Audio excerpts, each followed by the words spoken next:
video mga mananap kay bani ko nyo kay adto tag syudad kay magpa-powder coat ta sa akong mags adto ta sa Dipay Custom Cebu.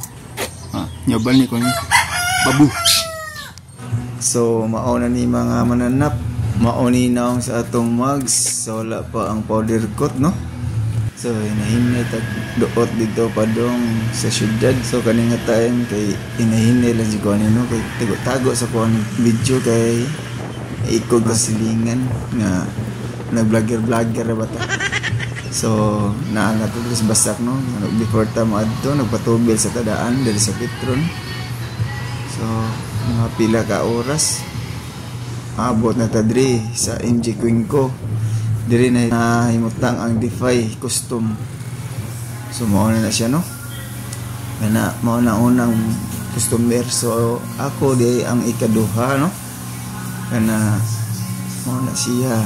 Mauna tong unit sa Aerox 155. So diri kalma-kalma sa ta kay kita ra pa mang tao diri.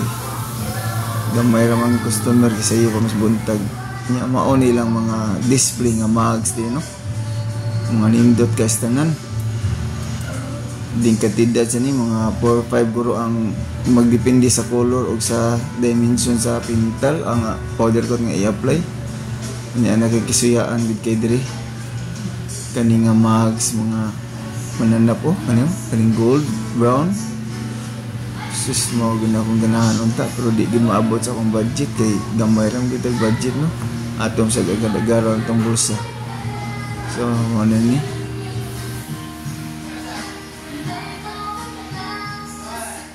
So, nagdugay, nasa na nga naabot dayon nga mga customer no kaning X-Mac, naapoy click, o nya naapoy Inmax.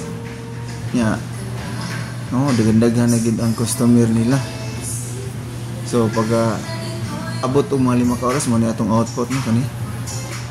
Ana siya, mo na yung finished product na to sa atong powder coat sa Dipay Customs Cebu no.